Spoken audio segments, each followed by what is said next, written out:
Christy. Welcome to day 8 of my 2015 holiday card series. Today I'm going to be using this super cute set by W+9 called Drummer Boy, and I'm going to be making a desert sunset sky. So I'm beginning with some distress inks here. I have created a mask using some W+9 landscape dyes, and I'm going in with Wild Honey distress ink, and I'm just doing a layer of that, and then I'm going to go in with picked raspberry. I'm actually going to be making 5 of these cards at once, since this is a bit of a time-consuming card. If you're going to go through all the trouble of getting out all these supplies, you might as well make a few of them at once, assembly line style, and get a few cards for the time that you're going to spend. The next color I'm going to go in with is Shaded Lilac, and that's going to give me that night looking sky towards the top. So I'm going to put down all those layers, and then I'm going to go back over everything, because if you want a really deep distress inked background, you really do need to build up the layers. And then I'll just peel off my mask, and then I'm going to replace it with the top half and the bottom section as well, so that I can work on this middle section. And I'm using antique linen distress ink for the first layer, and on the cards later I did stop using that color because it really didn't make a difference. And then I'm going to go in with Scattered Straw just to deepen up the sand, and then I'll go in with Brushed Corduroy to just darken that up. Once again, working in layers to build up that color.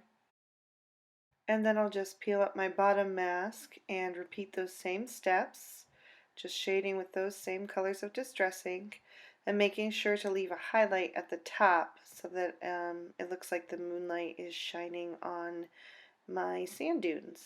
And there is the full background revealed. And I'm just flipping through to show you all 5 of the backgrounds that I created. I tried to keep them a little bit different from each other. So I've stamped out my images in VersaFine Onyx Black on some Tim Holtz watercolor cardstock, and then I clear embossed those. And now I'm just going in with a watercolor brush and my distress inks, and I'm just kind of dropping in color, building up that color along the sides.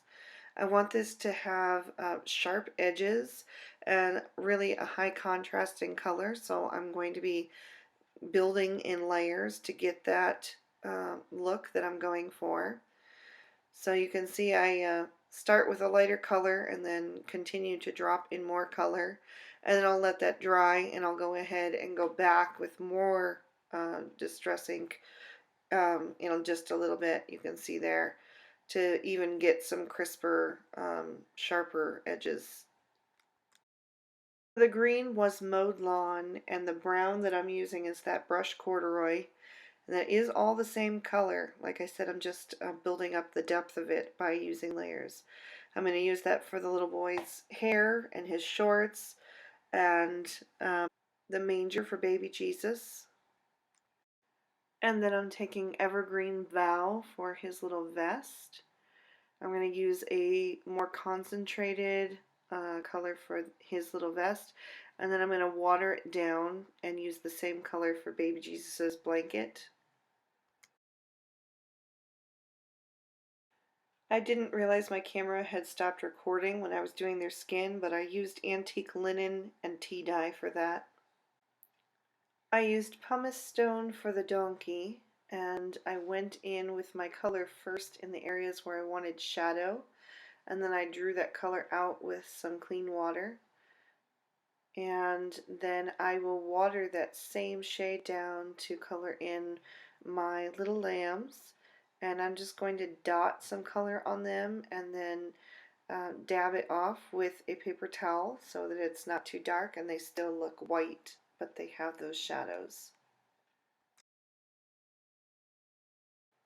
And for their hooves, I used that pumice stone with hardly any water at all. For his little drum, I wanted to pull in some of the rich, warm colors that I used in the sunset. So I used aged mahogany, and then I used a tiny bit of squeezed lemonade for baby Jesus's hair, and I dabbed that off with a paper towel to lighten that even further. And then I used that scattered straw again for the hay around baby Jesus. And now I'm going to go ahead and grab my embossing tool here and stamp my sentiment in Versamark, and then I'll go ahead and white emboss that. I'm using two different sentiments just for some variety. One says peace on earth, and the other says may the true meaning of Christmas fill you with joy. And then I'm just going to go ahead and lay out my images. I'm going to do each card just a little bit different, so I'm just going to get an idea of where I'd like all my pieces to go. And when I'm happy with that, I'm going to grab some Tombow Mono Multi Glue, and I'm going to glue them all flat onto the card. Normally, you guys know I like dimension, but I wanted to make these really easy for mailing. So everything will be flat, but then I will pop up my whole panel with some foam adhesive. Once I've got all my images adhered to each of the panels, I'm going to grab my white Sakura Jelly Roll pen, and I'm just going to add some stars here and there of various sizes. And then I'll grab my big roll of Scotch 3M foam tape, and I'll use that to adhere my focal panel to my card base, which is a piece of MFT hot cocoa cardstock folded to a standard size card. And that completes our cards for today. I'll go ahead and show you all 5. And I'll have pictures of those on my blog with all the information of all the colors I used and such. So thank you guys so much for watching. Please give the video a thumbs up if you enjoyed it, and I'll see you next time. Bye-bye.